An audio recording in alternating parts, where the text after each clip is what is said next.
This news is presented by BK hardware store, Didwi Tikkar, Hamirpur. सभी प्रकार के paint, hardware, plywood, timber, tiles और marble के लिए संपर्क करें। मैं हेमंत राणा जीवनुस्तार न्यूज़ के लिए अपने कैमरामैन तरसेम के साथ आज आपको लेकर आया हूं जसवा परागपुर विधानसभा क्षेत्र की तहसील रक्कड़ के कालेश्वर महादेव के मुद्दे पर, जो कि आजकल सुर्खियां बना हुआ है, वह यहां पर अस्थि विसर्जन को लेकर एक विवाद बन गया है। स्थानीय लोग जो कि अपने आप को यहां का अस्थि विसर्जन करवाने के लिए अधिकृत मानते हैं, जबकि दूसरे ही लोग यहां पर, जो कि स्थानीय लोग ही यहाँ पर उन लोगों के इस अधिकृत मामले को गलत मानते हुए उनसे ये अस्थि विसर्जन को लेकर सरकार के अधीन रखना चाहते हैं, ताकि इसमें कोई किसी तरीके की लूट खसोट ना हो और बाहर से आने वाले उन व्यक्तियों को जो कि अस्थि विसर्जन के लिए आए हों, उनके साथ किसी भी तरीके का अव्यवहार ना हो। इसके लिए आवाज़ उठाने वाले स्थानीय जसवा परागपुर विधानसभा क्षेत्र के कांग्रेस सेवा दल के अध्यक्ष जगवीर सिंह गग्गी, जो कि विरोध स्वरूप अपने कई पंचायतों को साथ लेकर एसडीएम महोदय के पास भी गए थे, जो कि उन्होंने अपना विरोध दर्ज कराया है और ज्ञापन देकर के उनसे यहाँ पर एक अपना सरकार द्वारा आचार्य नियुक्त करने की मांग की है। तो मैं उनसे जानना चाहूँगा कि आखिर ये मामला क्या है, माजरा क्या है। नमस्कार जनाब। नमस्कार जी, आपके न्यूज़ चैनल का बहुत बहुत धन्यवाद कि आपने हमारे इस क्षेत्र के पब्लिक से जुड़े हुए मुद्दों को उठाने के लिए आज समय निकाला। उसके लिए आपका दोबारा से एक बार फिर बहुत बहुत धन्यवाद। बात ऐसे है कि कालीनाथ कलेश्वर महादेव का जो मंदिर है वो आदिकाल से है और विश्व प्रसिद्ध है। अनेक राज्यों से लोग, दुनिया भर के लोग जो है वो दर्शन हेतु कालीनाथ कलेश्वर महादेव में आते हैं। लगभग 80 से लेकर 150 गांव तक का इस जगह के ऊपर शमशान घाट है और आदिकाल से इस मंदिर की जो है वो लोगों के बीच में बहुत आस्था है। लेकिन कुछ स्थानीय लोग जो यहाँ पर रह रहे हैं, कुछ समय पूर्व वो कालीनाथ कलेश्वर में आए थे और किराए के ऊपर जगह लेकर रहने लगे थे, जो कि मंदिर की थी। नियम के अनुसार मंदिर मुआफी ज़मीन को किराए पे, लीज पे या स्थानांतरित नहीं किया जा सकता।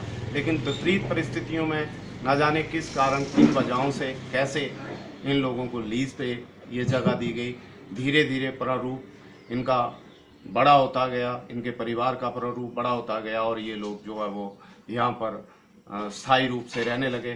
फिर कुछ प्रशासनिक अधिकारियों की मिलीभगत से 2012 में कुछ स्थानीय, जो यहाँ के बाशिंदे भी नहीं थे, रेवेन्यू रिकॉर्ड में जिनके पूर्वजों के नाम, पिता के नाम के खाने के आगे लावारिस और नामालूम लिखा गया है, वो व्यक्ति पता नहीं किस रिलीजन से हैं, किस धर्म से हैं, किस जाति से हैं। जब उनको अपने पिता के नाम का पता नहीं है तो उनके धर्म का और जाति का उल्लेख करना थोड़ा सा कठिन हो जाता है।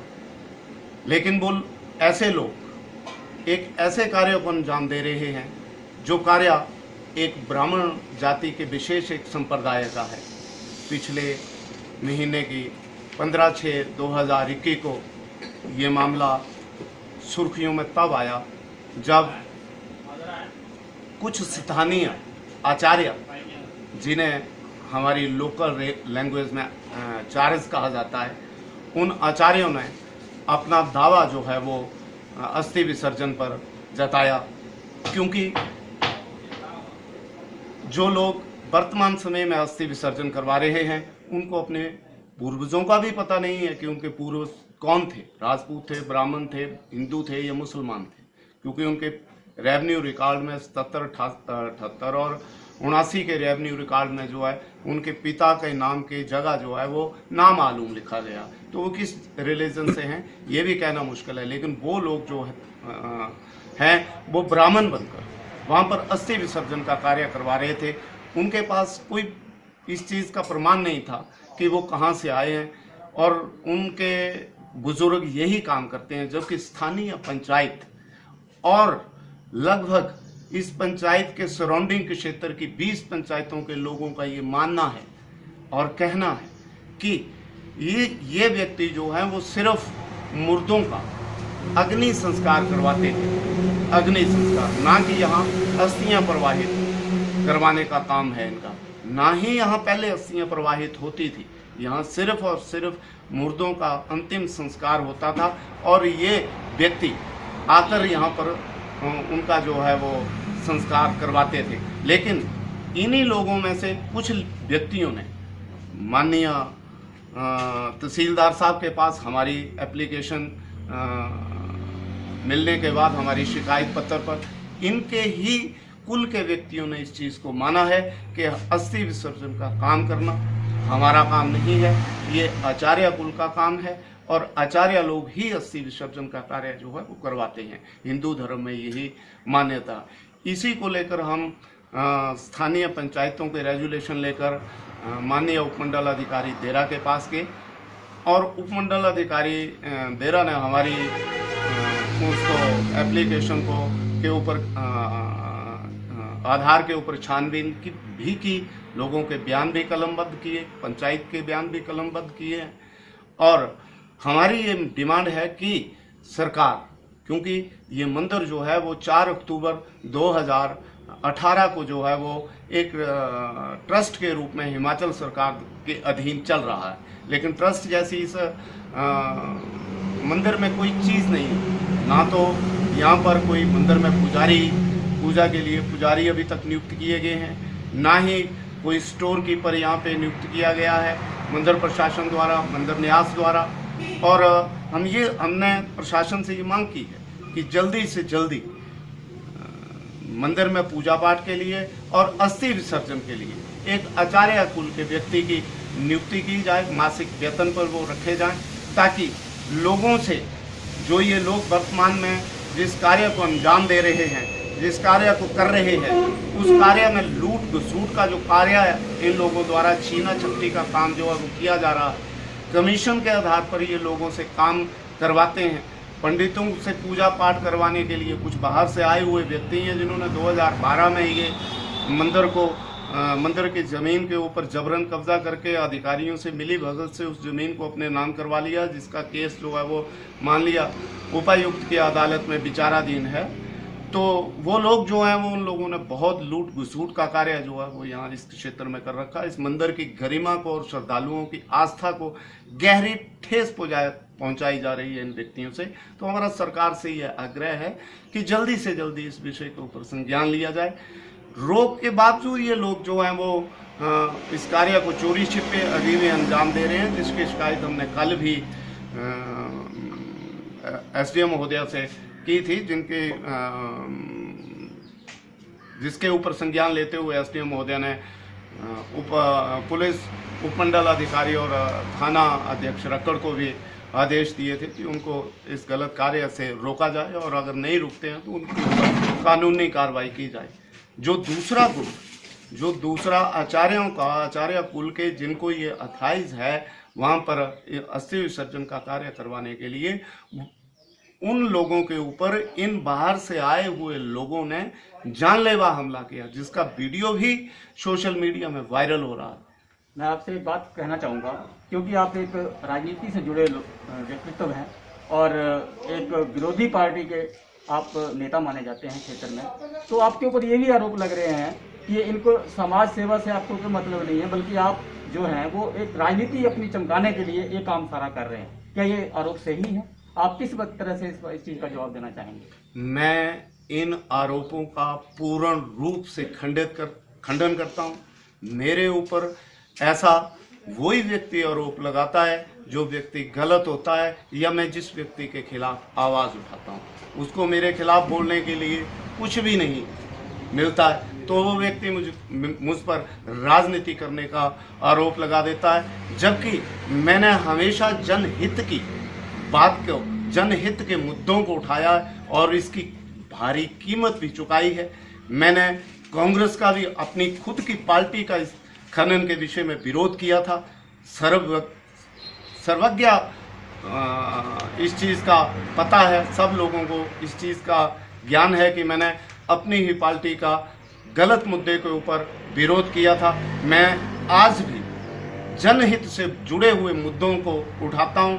मेरा पार्टी की उस विचारधारा से समर्थन रहता है जो विचारधारा समाज के काम के लिए की जाती है, लागू की जाती है, और उस विचारधारा का मैं पुरजोर विरोध करता हूं, चाहे वो मेरी भले ही अपनी पार्टी की क्यों ना हो, जो जनहित में ना हो। लोगों का मानना है कि आप कालेश्वर से बड़े ढंग से जुड़े हुए हैं। आप किस तरीके से चाहते हैं कि कालेश्वर महादेव जो हैं वो किस तरीके से इसमें व्यवस्था की जाए, किस तरीके से इस स्थान का उत्थान हो? आपके क्या विचार हैं इसमें? मैं ये चाहता हूं कि 4 अक्टूबर 2018 को ये मंदिर हिमाचल सरकार ने अधिग्रहण कर लिया था और आज कागजों में ये न्यास के रूप में काम कर रहा है। मैं चाहता हूं कि जैसे हिमाचल के और मंदिर जो ट्रस्ट के रूप में चल रहे हैं, हिमाचल सरकार के अधीन एक न्यास के रूप में चल रहे हैं, जैसे कि चिंतपूर्णी मंदिर, बाबा श्री द्योटसिद्ध जी का मंदिर, ज्वाला जी का मंदिर, नैना देवी जी का मंदिर, तो उसी तरीके से ये भी एक ट्रस्ट है। इस ट्रस्ट में भी कर्मचारी रखे जाएं, सफाई के लिए कर्मचारी रखे जाएं, पूजा पाठ के लिए कर्मचारी रखे जाएं, स्टोर कीपर रखे जाएं, वहाँ गार्डन विकसित हो, वहाँ मंदिर की इनकम के लिए ट्रस्ट द्वारा दुकानें बनाई जाएं, उन दुकानों में ट्रस्ट के अधीन वो दुकानें चलें ताकि हमारे क्षेत्र के बेरोजगार लोगों को वहाँ पर रोजगार मिले। उसके बाद घाट की व्यवस्था हो, श्रद्धालुओं, बाहर से आए हुए श्रद्धालुओं को रहने, खाने, पीने और सोने की व्यवस्था जो है वो ट्रस्ट की तरफ से की जाए।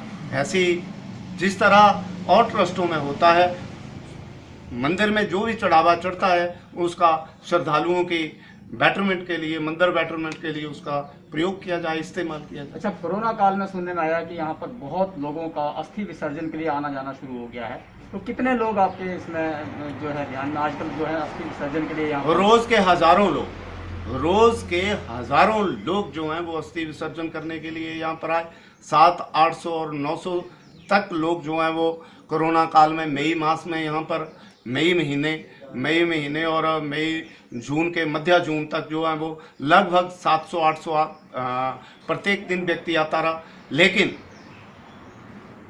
कई ऐसे व्यक्ति हैं जो कि यहाँ से रोते हुए गए। उसका कारण ये है कि जो वर्तमान में लोग वहाँ पर जिनका काम नहीं है अस्थि विसर्जन का काम करवाना, वो लोग उनसे 3100, 4100, 5100, 11,000 रुपये तक जो है वो डिमांड करते हैं।